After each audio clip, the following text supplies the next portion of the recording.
Subscribe LTV আর click করুন bell আইকনে। জাকির হোসেন রাজুর আগুনে চুক্তিবদ্ধ হয়েছেন শাকিব খান। থ্রিলার ঘরানার এই ছবিতে নায়িকা কে হবেন তা নিয়ে বেশ দ্বিধাদ্বন্দ্বে ছিলেন পরিচালক। তবে শাকিব খান নিজের কাঁধে তুলে নিয়েছেন সেই দায়িত্ব।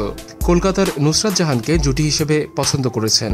এর মধ্যে প্রাথমিক আলোচনাও শেষ করেছেন অভিনেত্রীর সঙ্গে। নুসরাত এখন লোকসভা নির্বাচন নিয়ে ব্যস্ত। নির্বাচনের পরই ছবিটির শুটিং শুরু করবেন।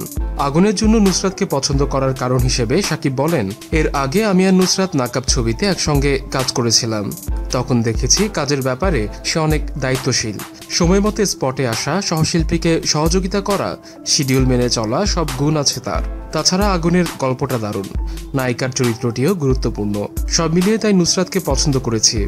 উল্লেখ্য, ছবির বেশিরভাগ অংশের শুটিং হবে বালিতে। জাকির হোসেন রাজুর সঙ্গে শাকিব এর আগে ভালোবাসলে ঘর বাঁধা যায় না, আমার প্রাণের প্রিয়া, মনের ঘরে বসত করে, মনের প্রাণে আছো তুমি সহ বেশ কয়েকটি ব্যবসা সফল ছবিতে কাজ করেছেন।